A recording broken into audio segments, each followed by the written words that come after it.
Give Laertes this money and these notes, Ronaldo. I will, my lord. You should do marvellous wisely, good Ronaldo, before you visit him to make inquire of his behaviour. My lord, I did intend it. Take you, as 'twere some distant knowledge of him, as thus I know his father and his friends, and in part him. Do you mark this, Ronaldo? Aye, very well, my lord. God buy you, fare you well. Good, my lord. Observe his inclination in yourself, I shall, my lord. and let him ply his music. Well, my lord. Farewell.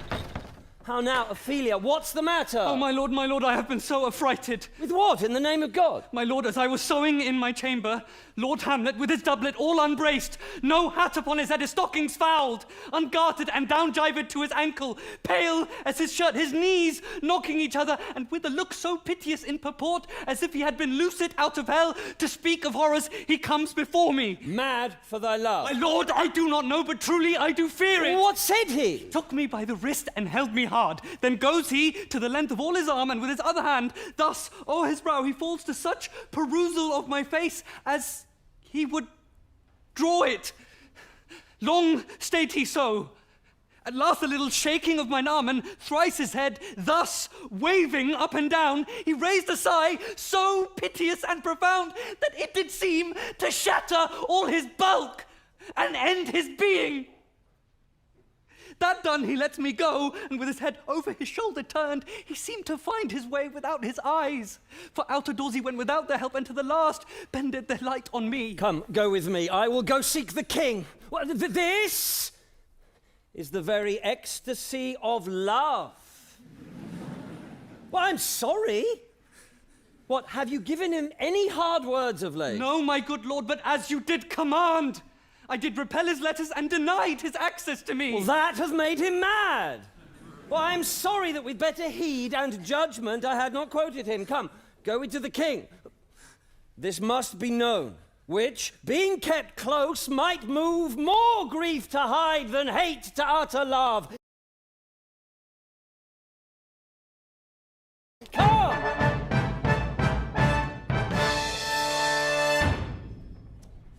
Welcome, dear Rosencrantz and Guildenstern. Now, moreover, that we much did long to see you, the need we had to use you did provoke our hasty sending. Now, something you have heard of Hamlet's transformation, so I call it, sith not the exterior nor the inward man resembles that it was. Now, what it should be, more than his father's death, that thus hath put him so much from the understanding of himself, I cannot dream of. But I entreat you both, that you vouchsafe your rests here in our court some little time, so by your companies to draw him on to pleasures and to gather. Now, but so far as by occasion you may glean, whether aught to us unknown afflicts him thus, that opened lies within our remedy. Good gentleman, he hath much talked of you. And sure I am, 2 men there are not living to whom he more adheres. If it will please you to show us so much gentry and goodwill as to expend your time with us a while for the supply and profit of our hope, your visitation shall receive such thanks as fits a king's remembrance. Both your majesties might, by the sovereign power you have of us, put your dread pleasures more into command than to entreaty. But we both obey. Thanks. Gentle Rosencrantz and Guildenstern. Yes, thanks, Guildenstern. Ah. And gentle Rosencrantz. Oh, right. Yes. And I beseech you instantly to visit my too much changed son. Go some of you and show the gentleman where Hamlet is. Heavens, make our presence and our practices pleasant and helpful to him. Aye, amen. Right. Yes. The ambassadors from Norway, my good lord, are joyfully returned. Well, you still have been the father of good news. Have I, my lord? I hold my duty as I hold my soul, and I do think Or else this brain of mine hunts not the trail of policy so sure as it hath used to do, that I have found the very cause of Hamlet's lunacy. Oh, well, speak of that. I long to hear. He tells me, my sweet queen, that he hath found the very head and source of all your son's distemper. I doubt it is no other but the main. His father's death and our hasty marriage. Well. Oh, we will sift him. It likes us well. My liege and madam, to expostulate what majesty should be, what duty is, why day is day, night, night, and time is time, were nothing but to waste night, day, and time. Therefore, since brevity is the soul of wit, and tediousness the limbs and outward flourishes, I will be brief, your noble son is mad. Well, mad call I it! For to define true madness, what is it but to be nothing else but mad? But let that go. More matter with less art. Madam, I swear I use no art at all. That he is mad, 'tis true. 'Tis true, 'tis pity, and pity 'tis true a foolish figure. But farewell it, for I will use no art. Well, mad, let us grant him then. Now remains that we find out the cause of this defect. Perpend. I have a daughter, have whilst she is mine, who in obedience hath given me this. Now, gather and surmise. To the celestial and my soul's idol, the most beautified Ophelia. Well, that's an ill phrase.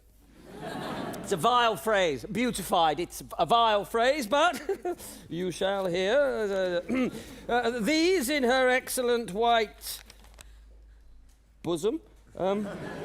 These, etc. Came this from Hamlet to her? Good madam, stay a while. I will be faithful. Doubt thou the stars are fire, doubt that the sun doth move, doubt truth to be a liar, but never doubt I love, most dear lady, thine evermore. Hamlet, this in obedience hath my daughter shown me, and more above... But how hath she received his love?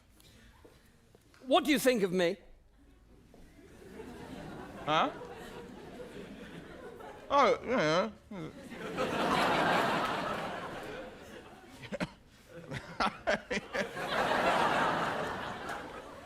As of a man, faithful and honourable. Oh, I would fain prove so, but what might you think? When I'd seen this hot love on the wing, as I perceived it, I must tell you that before my daughter told me, what might you, or my dear majesty, your queen here, think? If I'd have played the desk or table book, or given my heart a winking mute and dumb, or looked upon this love with idle sight, what might you think? No, I went round to work. And my young mistress thus I did bespeak. Lord Hamlet is a prince. Out of thy star this must not be. And then I precepts gave her that she should lock herself from his resort. And he, repulsed, a short tale to make, fell into a sadness. Then into a fast.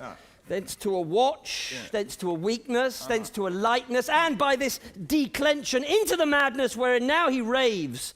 And all we wail for... Do you think 'tis this? It may be very like. Hath there been such a time, I would fain know that, when I have positively said 'tis so, and it proved otherwise? Not that I know.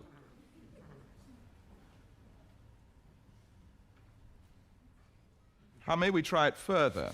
You know, sometimes he walks for hours together here in the lobby. So he does, indeed. At such a time, I'll loose my daughter to him. Be you and I behind an arras then? Mark the encounter. If he love her not, and be not from his reason fallen thereon, let me be no assistant to a state, but keep a farm and carters. Well, we'll try it.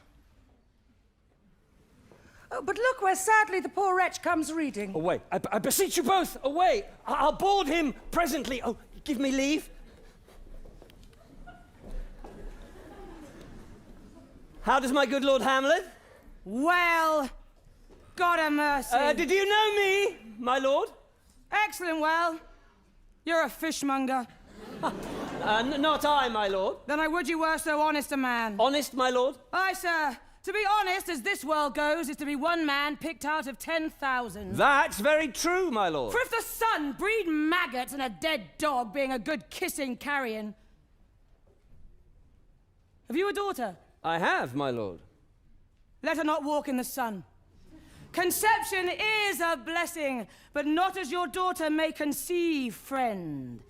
Look to it. How say by that? Still harping on my daughter? Yet he knew not me at first, said I was a fishmonger. He's far gone, and truly, in my youth, I suffered much extremity for love, very near this. I'll speak to him again. What do you read, my lord? Words. Words. What is the matter, my lord? Between who? I mean the matter that you read, my lord. Slander, sir. For the satirical slave says here that old men have grey beards, that their faces are wrinkled, and that they have a plentiful lack of wit. Together with most weak hands, all the which, sir, though I most powerfully and potently believe, yet I hold it not honesty to have it thus set down. Though this be madness, yet there is method in it. Will you walk out of the air, my lord? Into my grave. Indeed, that's out of the air. How pregnant sometimes his replies are. I will leave him and suddenly contrive the meeting between him and my daughter. My lord, I will take my leave from you. You cannot, sir, take from me anything that I will more willingly part with all. Except my life. Except my life. Fare you well, my lord. These tedious old fools. Oh, you go seek the Lord Hamlet. There he is. God save you, sir, my most dear lord. My excellent good friends. Oh, how dost thou, Guildenstern? Oh, Rosencrantz, good lads. How do you both? As the indifferent children of the earth. Ah, then you live about fortune's waste, or in the middle of her favours, in the secret parts of fortune. 'Tis true, she's a strumpet, but what's the news? None, my lord, but that the world has grown honest. Then is doomsday near, but your news is not true. Let me question you more in particular. What have you, my good friends, deserved at the hands of fortune, that she sends you to prison hither? Denmark's a prison. Then is the world one? A goodly one, in which there are many confines, wards, and dungeons, Denmark being one of the worst. We think not so, my lord. Why then, 'tis none to you, for there is nothing either good nor bad, but thinking makes it so. To me, it is a prison. Why then, 'tis your ambition makes it one. 'Tis too narrow for your mind. Oh, God! I could be bounded in a nutshell and count myself a king of infinite space, were it not that I have bad dreams. A dream itself is but a shadow. Truly, and I hold ambition of so airy and light a quality that it is but a shadow's shadow. Shall we to the court, for by my fay I cannot reason. We'll wait upon you. No such matter. In the beaten way of friendship, what make you at Elsinore? To visit you, my lord, no other occasion. Were you not sent for? Is it your own inclining? Is it a free visitation? Come, deal justly with me, come. Come, they speak. What should we say, my lord? Why, anything but to the purpose. I know the king and queen have sent for you. To what end, my lord? Why, that you must teach me. Be even and direct with me whether you were sent for or no. What say you? If you love me, hold not off.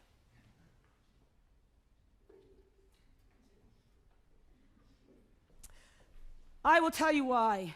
So shall my anticipation prevent your discovery and your secrecy to the king and queen. Moult no feather I have of late, yet wherefore I know not, lost all my mirth. Forgone all custom of exercise, and indeed it goes so heavily with my disposition that this goodly frame, the earth, seems to me a sterile promontory. This most excellent canopy, the air, look you, this brave o'erhanging firmament, this majestical roof fretted with golden fire, why, it appears no other thing to me but a foul and pestilent congregation of vapours. What a piece of work is a man! How noble in reason! How infinite in faculty, in form, and moving, how express and admirable in action, how like an angel in apprehension, how like a god, the beauty of the world, the paragon of animals, and yet, to me, what is this quintessence of dust? Man delights not me. Oh, ha ha ha ha. Ah, nor woman either, though by your smiling you seem to say so. My lord, there was no such stuff in my thoughts. Why did you laugh then when I said man delights not me? To think, my lord, if you delight not in man, what Lenten entertainment the players shall receive from you. We coated them on the way, and hither are they coming to offer you service. Players? What players be they? My lord, the tragedians of the city, those that you took delight to see so often. Gentlemen, you are welcome to Elsinore. Your hands, come. You are welcome. But my uncle, father, and aunt, mother are deceived. In what, my lord? I am but mad. North-northwest. When the wind is southerly, I know a hawk from a handsaw. Well be with you, gentlemen! Hark you, Guildenstern, and you too. That great baby you see there is not yet out of his swathing clouts. I will prophesy he comes to tell me of the players. Mark it. Ah, you say right, sir, for a Monday morning. 'Twas so indeed. My lord, I have news to tell you. My lord, I have news to tell you. The actors are come hither. Buzz, buzz. Upon mine honour. And came he tractor on his ass. The best actors in the world. Either for a tragedy, a comedy, history, pastoral, pastoral comical, historical pastoral, tragical historical, tragical comical historical pastoral, scene indivisible, or poem.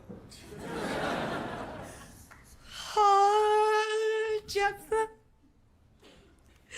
Judge of Israel, what a treasure hadst thou! What a treasure had he, my lord? Why, one fair daughter, and no more, the which he loved passing well. Still on my daughter. Am I not in the right, old Jephthah? If you call me Jephthah, my lord, I have a daughter I love, passing well. Nay, that follows not. What follows then, my lord, my lord? Ah, you are welcome, masters. Welcome all. I am glad to see thee well. Welcome, my friend.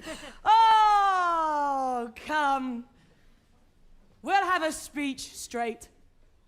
Come, give us a taste of your quality. Come, a passionate speech. What speech, my good lord? I heard thee speak me a speech once, but 'twas never acted. 'Twas Aeneas' tale to Dido, and thereabout of it, especially where he speaks of Priam's slaughter. If it live in your memory, begin at this line. The rugged Pyrrhus, like the Hyrcanian beast. 'Tis not so.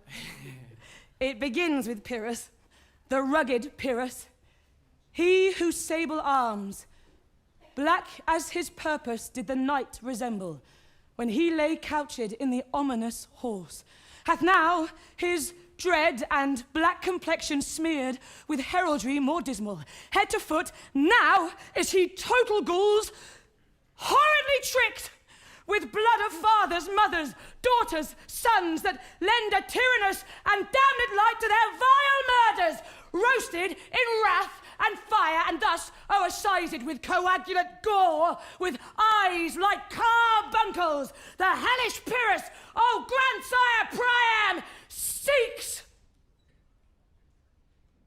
And so proceed you. For God, my lord, well spoken, with good accent, good discretion. Anon he finds him, striking too short at Greeks. His antique sword, rebellious to his arm, lies where it falls, repugnant to command. Unequal matched, Pyrrhus at Priam drives. In rage strikes wide, but with the whiff and wind of his fell sword, the unnerved father falls. Then, senseless Ilium, seeming to feel his blow, with flaming top, stoops to his base, and with a hideous crash takes prisoner Pyrrhus' ear. For lo, his sword, which was declining on the milky head of Reverend Priam, seemed in the air to stick. So, as a painted tyrant, Pyrrhus stood, and like a neutral to his will and matter, did nothing. But, as we often see against some storm, a silence in the heavens.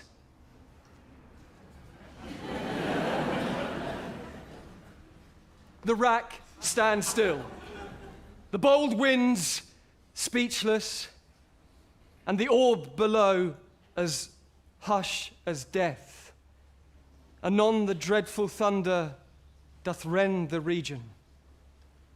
So after Pyrrhus' pause, aroused vengeance sets him newer work, and never did the Cyclops' hammers fall on Mars, his armor forged for proof etern, with less remorse than Pyrrhus' bleeding sword now falls on Priam. Out, thou This is strumpet too long. fortune. He shall to the barbers with your beard. I prithee, say on, say on. He's for a jig or a tale of bawdry, or he sleeps. Say on, come to Hecuba. But who? Oh. Who had seen the Moblid Queen? Moblid Queen. Well, that's good. Mobley quick. Run barefoot up and down, threatening the flames with bison rheum. A clout upon that head where late the diadem stood, and for a robe about her lank and all timid loins, a blanket in the alarm of fear caught up.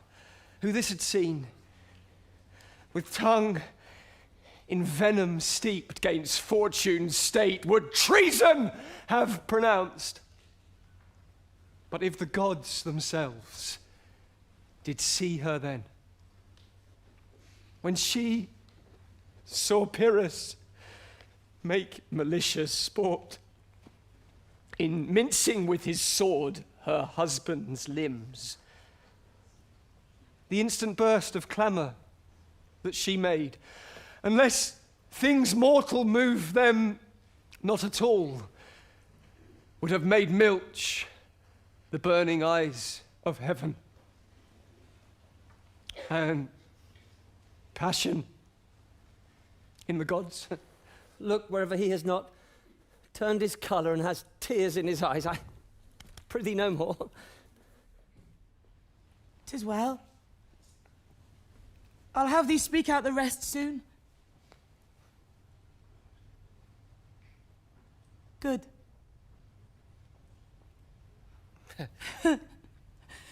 My lord, will you see these players well bestowed, do you hear? Let them be well used, for they are the abstract and brief chronicles of the time. My lord, I will use them according to their desert. God's bodykins man, much better. Take them in. Come, sirs. Follow him, friends. We'll hear a play tomorrow. Dost thou hear me, my old friend? Can you play the murder of Gonzago? Aye, my lord. Well, hack tomorrow night. You could, for a need, study a speech of some dozen or 16 lines, which I would set down and insert in, could you not? Aye, my lord. Very well. Follow that lord, and look you mock him not. My good friends, I'll leave you till night.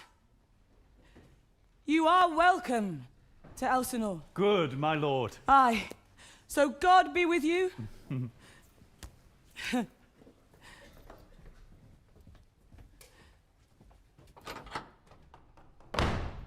Now I am alone. Oh, what a rogue and peasant slave am I! Is it not monstrous that this player, here but in a fiction, in a dream of passion, could force his soul so to his whole conceit that from her working all his visage wand, tears in his eyes, distraction in's aspect, a broken voice, and his whole function suiting with forms to his conceit, and all for nothing. For Hecuba. Was Hecuba to him, or he to Hecuba, that he should weep for her? What would he do had he the motive and the cue for passion that I have?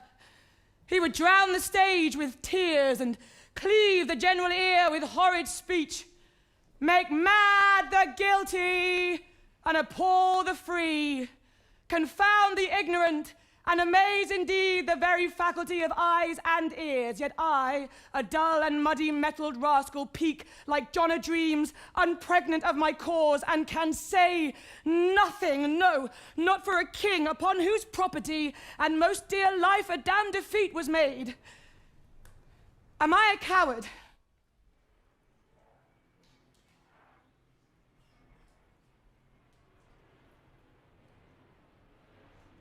Who calls me villain?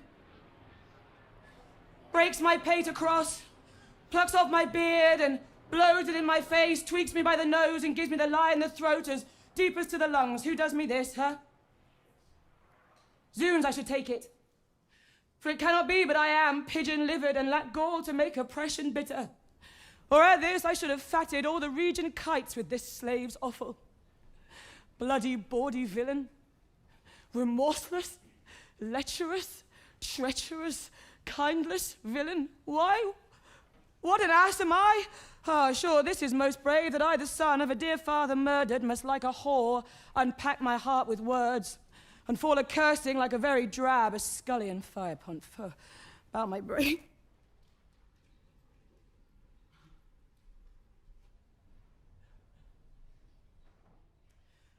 I've heard that guilty creatures sitting at a play have, by the very cunning of the scene, been struck so to the soul that presently they have proclaimed their malefactions. For murder, though it hath no tongue, will speak with most miraculous organ. I'll have these players play something like the murder of my father before mine uncle. I'll observe his looks. I'll tent him to the quick. If he but blench, I know my cause. The spirit that I have seen may be the devil, and the devil hath power to assume a pleasing shape, yea, and perhaps out of my weakness and my melancholy abuses me to damn me. I'll have grounds more relative than this. The play's the thing, wherein I'll catch the conscience of the king. And can you by no drift of circumstance get from him why he puts on this confusion? He does confess. He feels himself distracted, but from what cause he will by no means speak.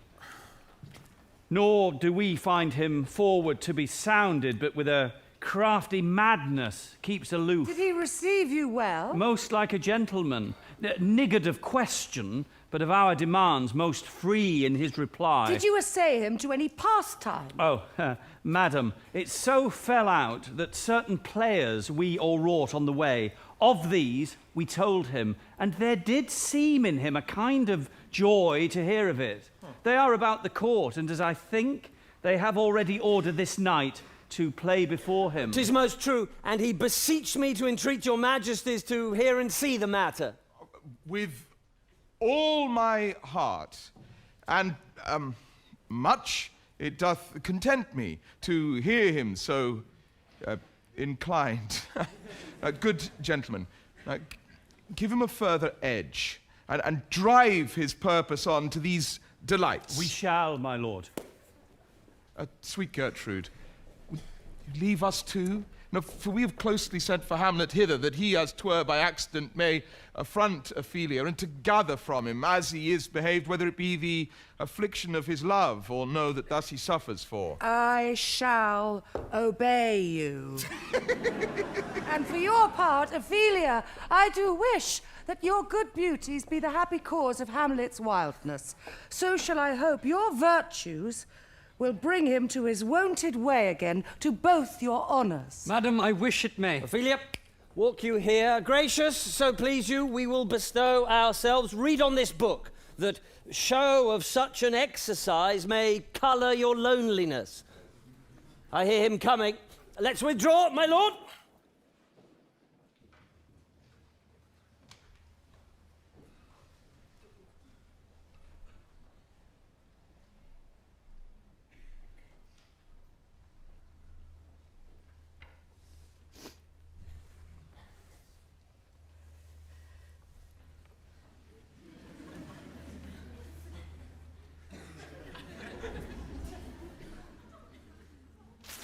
To be or not to be? That is the question. Whether 'tis nobler in the mind to suffer the slings and arrows of outrageous fortune, or to take arms against a sea of troubles and by opposing end them, to die, to sleep no more, and by a sleep to say we end the heartache and the 1,000 natural shocks that flesh is heir to. 'Tis a consummation devoutly to be wished, to die, to sleep, perchance to dream. Ha! There's the rub.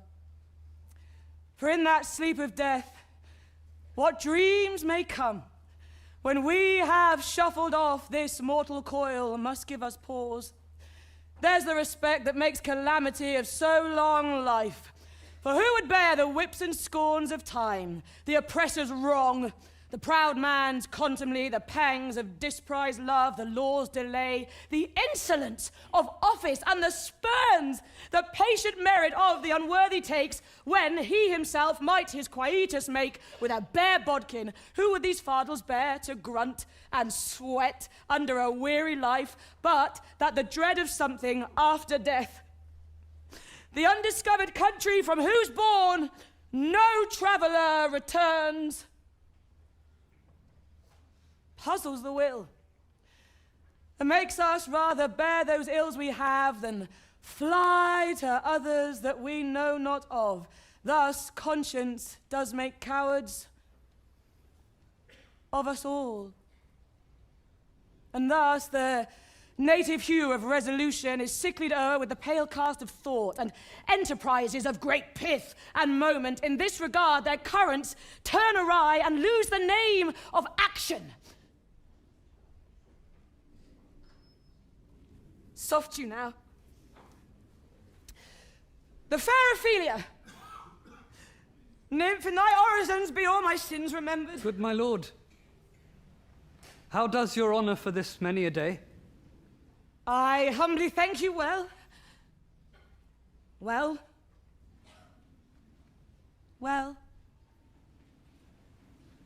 My lord, I have remembrances of yours that I have longed long to redeliver. I pray you now receive them.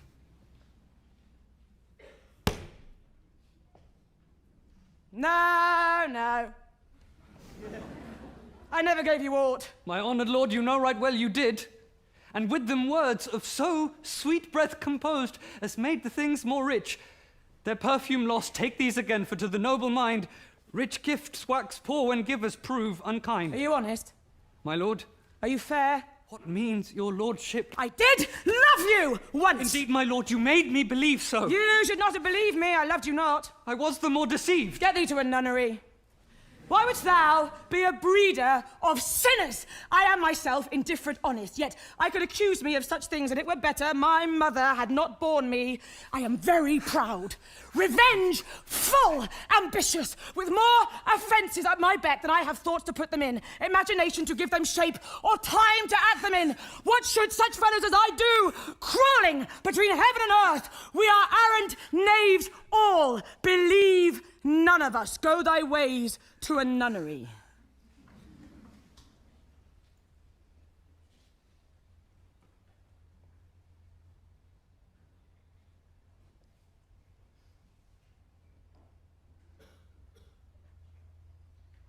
Where's your father? At home, my lord. Let the doors be shut upon him, that he may play the fool nowhere but in his own house. Farewell. Oh, help him, you sweet heavens! If thou dost marry, I'll give thee this plague for thy dowry. Be thou as chaste as ice, as pure as snow. Thou shalt not escape calumny. To a nunnery go, farewell. Or if thou must needs marry a fool. For wise men know well enough what monsters you make of them. To a nunnery go, and quickly too, farewell. Oh, heavenly powers, restore him. I've heard of your paintings too, well enough. God hath given you one face, and you paint yourselves another. You jig, you amble, and you lisp. You nickname God's creatures and make your wantonness your ignorance go to. I'll no more on't. It has made me mad! I say, we will have no more marriages. Those that are married already,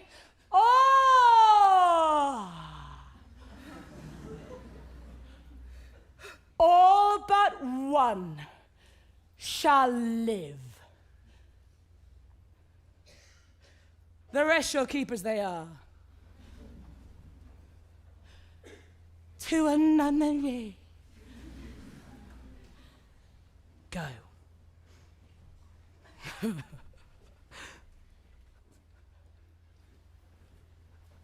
Oh, what a noble mind is here o'erthrown. The courtiers, soldiers, scholars, eye, tongue, sword, the expectancy and rose of the fair state, the glass of fashion and the mould of form, the observed of all observers, quite down. And I, of ladies most deject and wretched that sucked the honey of his music bowels, now see that noble and most sovereign reason, like sweet bells, jangled out of tune and harsh, that unmatched form and feature of blown youth, blasted with ecstasy. Oh, woe is me to have seen what I have seen. See what I see. Love, well, his affections do not that way tend. Nor what he spake, though it lacked form a little, was not like madness. Now, there's something in his soul, or which his melancholy sits on brood, and I do doubt the hatch in the disclose will be some danger which to prevent. I have in quick determination thus set it down. He shall with speed to England, for the demand of our neglected tribute.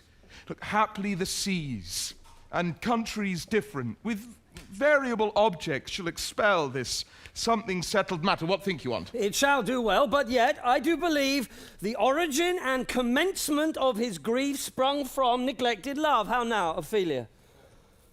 You need not tell us what Lord Hamlet said. We heard it all. My lord, do as you please. But if you hold it fit after the play, let his queen mother all alone entreat him to show his griefs. Let her be round with him, and I'll be placed, so please you, in the ear of all their conference. If she find him not, to England send him, or confine him where your wisdom best shall think. It shall be so.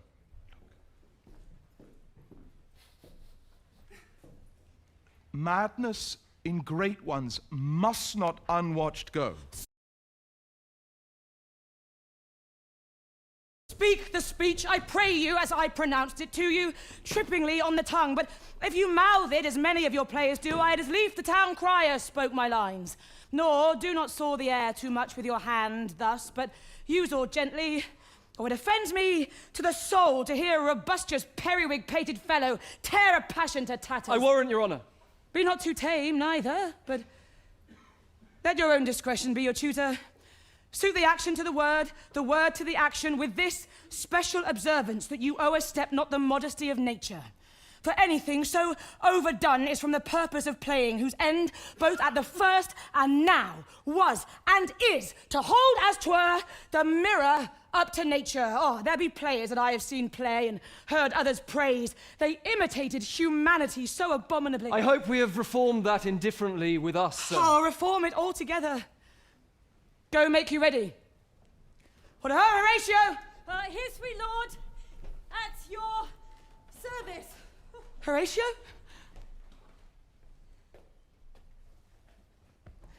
Thou art e'en as just a man as e'er my conversation coped withal. Oh, my dear lord. Nay, do not think I flatter. Give me that man that is not passion's slave, and I will wear him in my heart's core, aye, in my heart of heart, as I do thee.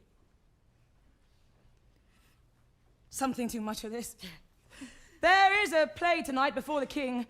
One scene of it comes near the circumstance which I have told thee of my father's death. I prithee, when thou seest that act afoot, even with the very comment of thy soul, observe mine uncle. If his occulted guilt do not itself unkennel in one speech, it is a damned ghost that we have seen. For mine eyes will rivet to his face, and after we will both our judgments join to censure of his seeming. Well, my lord, if he steal aught the whilst this play is playing and scape detecting, I will pay the theft. Get you a place!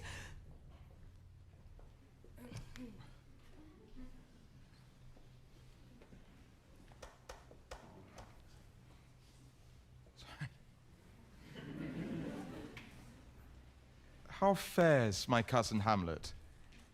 Excellent, i' faith. The chameleon's dish, I eat the air. Promise crammed. You cannot feed capons so.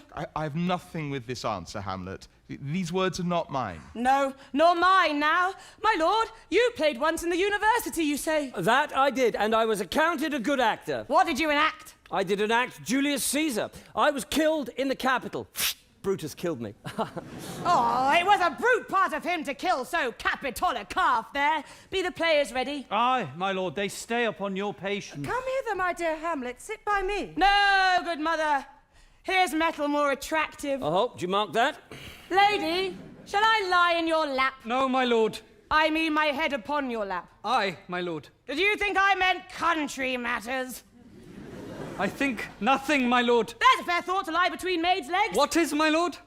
Nothing! You are merry, my lord. Who, I? Aye, my lord. Oh, God, you're only jig maker, for what should a man do but be merry? For, look you, how cheerfully my mother looks, and my father died within 2 hours. Nay, 'tis twice 2 months, my lord. Oh, heavens. Died 2 months ago, and not forgotten yet.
What means this, my lord?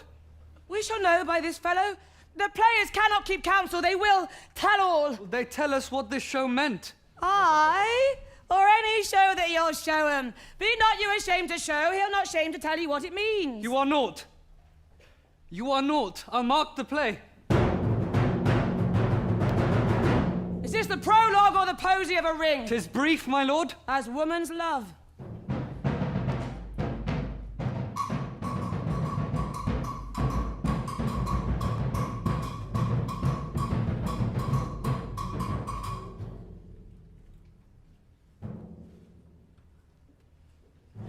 Madam, how like you this play? The lady doth protest too much, methinks. Oh, but she'll keep her word. Have you heard the argument? There's no offence in it. No, they do but jest. Poison in jest. No offence in the world.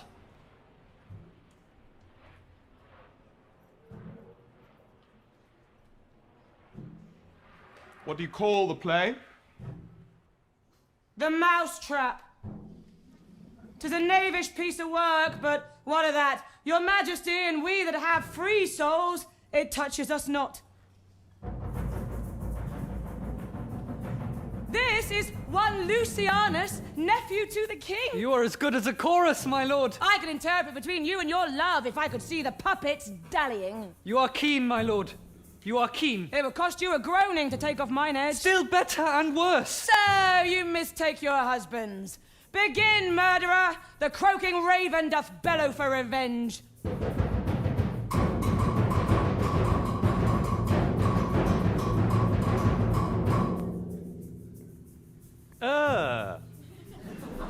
He poisons him in the garden for his estate. You shall see anon how the murderer gets the love of Gonzago's wife.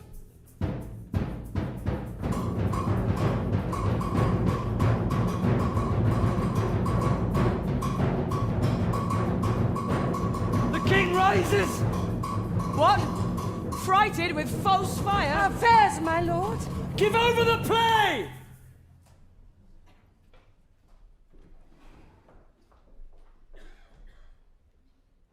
Give me some light. Lights! Lights! Why, let the stricken deer go weep! The hard ungodly play! For some must watch while some must weep, so runs the world away, O good Horatio! I'll take the ghost's word for £1,000 and perceive. Very well, my lord. On the talk of the poisoning! I did very well note him. Oh, come, some music, come, the recorder, come, some music. Sir, a whole history. The king, what of him? Distempered with drink, sir. I am tame, sir. Pronounce. My mother, you say? She says your behavior hath struck her into amazement and admiration. Oh, wonderful son that can so astonish a mother. She desires to speak with you in her closet ere you go to bed. We shall obey were she 10 times our mother. Have you any further trade with us? My lord, you once did love me. So I do still by these pickers and stealers. Good, my lord. What is your cause of distemper?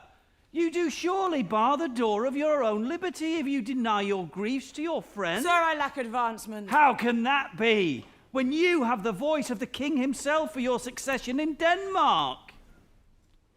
Let me see. The recorder. Will you play upon this pipe? I pray you. I beseech you. Why? 'Tis as easy as lying. Govern these ventages with your fingers and thumb. Give it breath with your mouth. And it will discourse most excellent music. Look you, these are the stops. Why?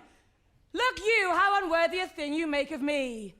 You would play upon me. You would seem to know my stops. You would pluck out the heart of my mystery. You would sound me from my lowest note to the top of my compass. And there is much music, most excellent voice in this little organ, yet cannot you make it speak? Splad!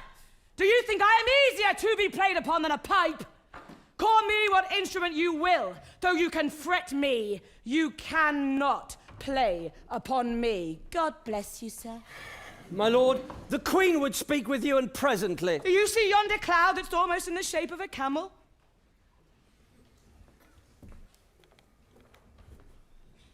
By the mass, and 'tis like a camel indeed. Methinks it is like a weasel, It is backed like a weasel. or like a whale. It's very like a whale!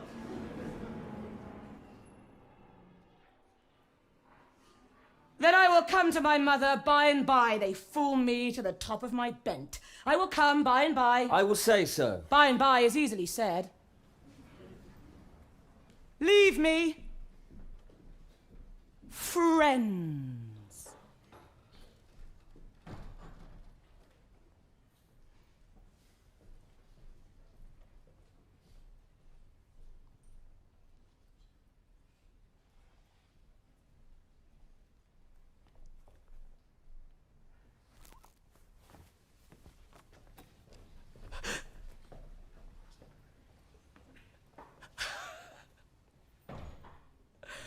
Now to my mother.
I like him not.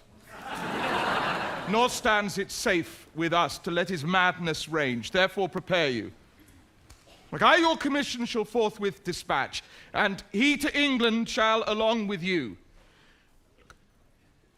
The terms of our estate may not endure hazard so dangerous as doth hourly grow out of his lunacies. We will haste us. My lord, he's going to his mother's closet. Behind the arras, I'll convey myself to hear the process. I'll warrant she'll tax him home. I'll call upon you ere you go to bed and tell you what I know. Thanks, dear my lord.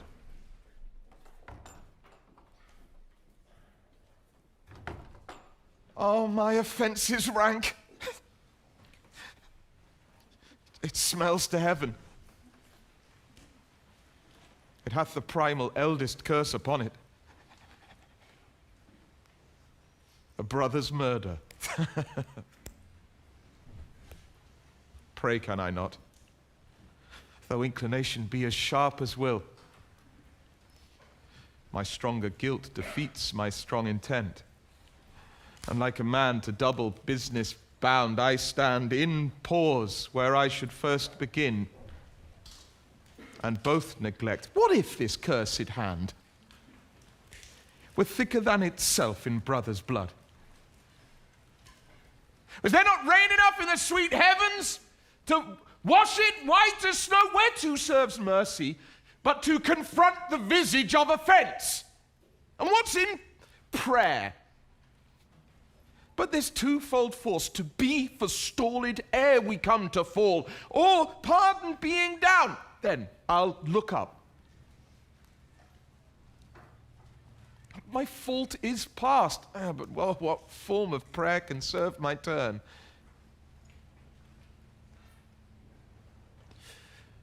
Forgive me my foul murder. That cannot be. Since I am still possessed of those effects for which I did the murder. It's my crown, mine own ambition, and my queen.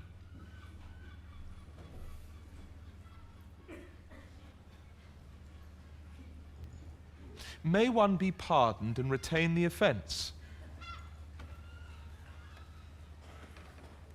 Well, and if the corrupted currents of this world, offence's gilded hand oft shoves by justice, and oft is seen the wicked prize itself buys out the law, but 'tis not so above. There is no shuffling there. What then? What rests? Try what repentance can. Well, what can it not? What can it when one cannot repent? Oh, wretched state! Oh, bosom, black as death! Oh, limed soul, that struggling to be free art more engaged. Help! Angels! Make essay. Bow, stubborn knees. And heart with strings of steel, be soft as sinews of the newborn babe. All may be well.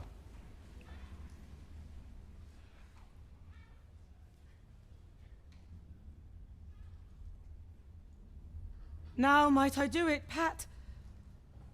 Now he is praying. And now I'll do it. And so he goes to heaven, and so am I, revenged! This would be scanned. A villain kills my father, and for that I, his sole son, do this same villain send to heaven. Ha ha. This is hire and salary, not revenge. He took my father grossly, full of bread, with all his crimes broad blown as flush as May, and how his audit stands, who knows, save heaven. But in our circumstance and cause of thought, 'tis heavy with him. And am I then revenged to take him in the purging of his soul when he is fit and seasoned for his passage? No. Up, sword, and know thou a more horrid hent, when he is drunk, asleep, or in his rage, or in the incestuous pleasure of his bed, at gaming, swearing, or about some act that has no relish of salvation in't. Then trip him, that his heels may kick at heaven, and that his soul may be as damned and black as hell whereto it goes. My mother stays. This physic but prolongs thy sickly days.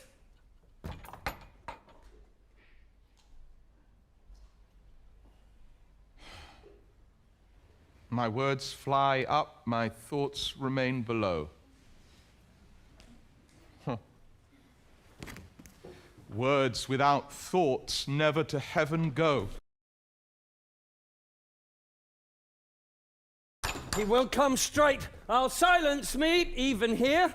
Tell him his pranks have been too broad to bear with. I pray you be round with him. I warrant you, fear me not. Withdraw, I hear him coming.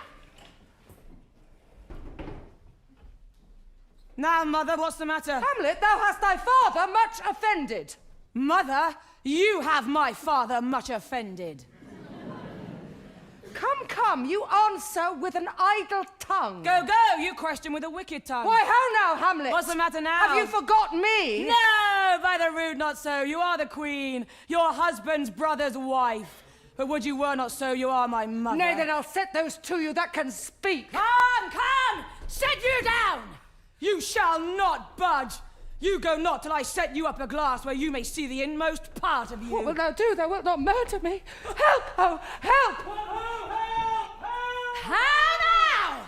A rat! Dead!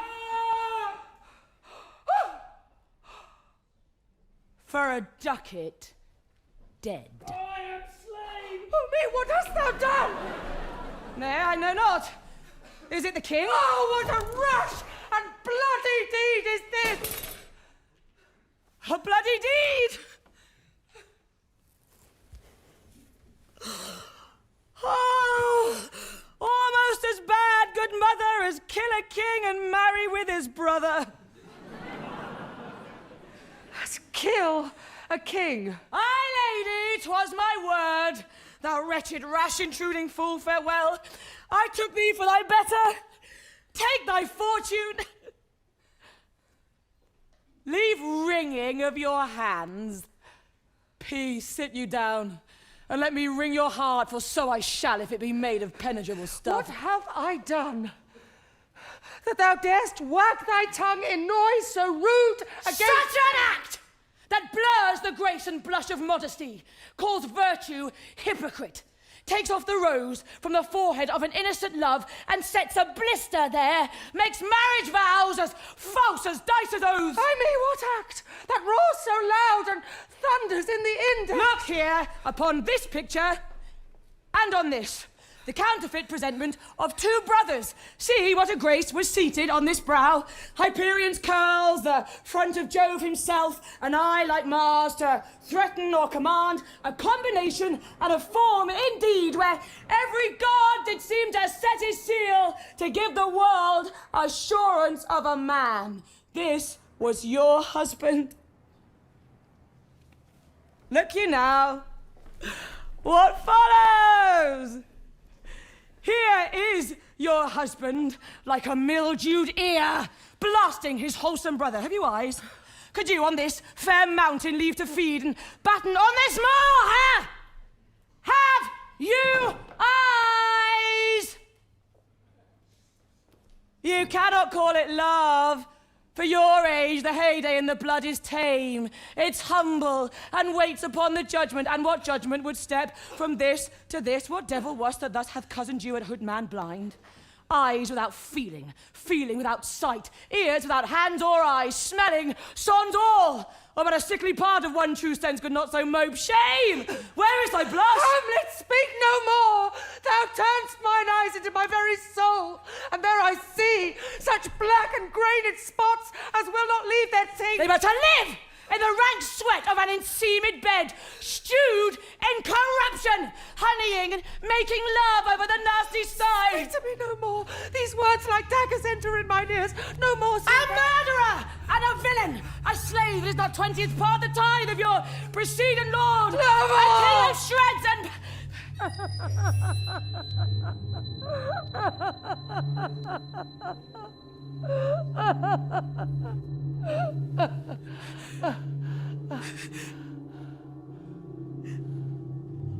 Oh, save me.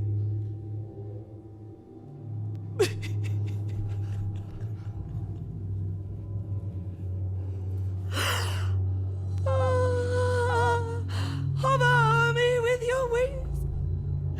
Oh, you heavenly gods, what would your gracious figure? Alas, he's mad. Do you not come your tardy son to chide that lapsed in time and passion lets go by the important acting of your dread command? Say... Do not forget, this visitation is but to whet thy almost blunted purpose. But look, amazement on thy mother sits. Ah, step between her and her fighting soul. Speak to her, Hamlet. How is it with you, lady? Alas, how is't with you that you do bend your eye on vacancy, and with the incorporeal air do hold discourse, O gentle son, upon the heat and flame of your distemper, sprinkle cool patience, whereunto you look? On him? On him! Oh, do not look upon me. To whom do you speak this? Do you see nothing there? Nothing at all, yet all that is I Nor see. did you nothing here? No, nothing but ourselves. Why, look you there. Look! I am. My father! In his habit as he lived! Look! Where he goes even now! Out at the portal! This is the very coinage of your brain. This bodiless creation, ecstasy, is very cunning in... Ecstasy? Ecstasy! Oh, my pulse, as yours, doth temperately keep time and makes us healthful music. It is not madness that I have uttered, mother, for love of grace. Lay not that flattering unction to your soul, that not your trespass, but my madness speaks. They will but skin and film the ulcerous place, whilst rank corruption mining all within, infects unseen. Confess yourself to heaven.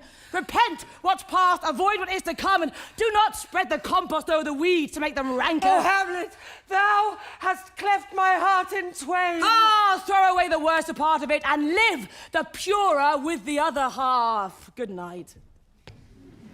But go not to mine uncle's bed. Assume a virtue if you have it not. Refrain tonight, and that will lend a kind of easiness to the next abstinence, the next more easy. Good night. For this same Lord I do repent, but heaven hath pleased it so to punish me with this, and this with me I will bestow him, and will answer well the death I gave him. So again, good night. I must be cruel only to be kind. Thus bad begins, and worse remains behind.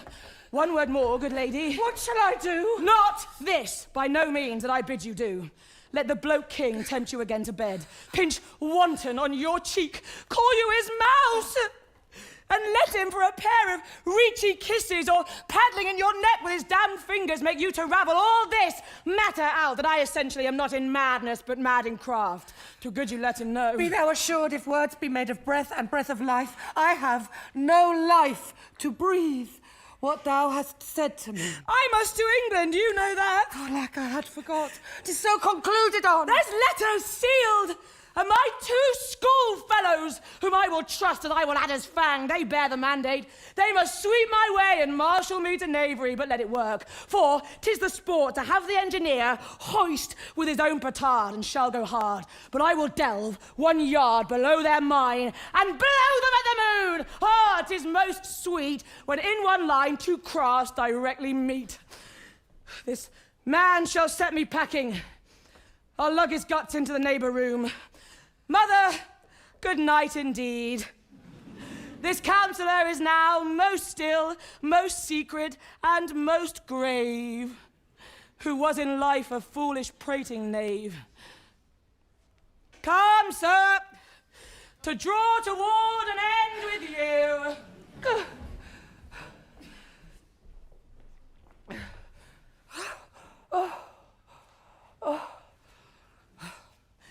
Good night, Mother.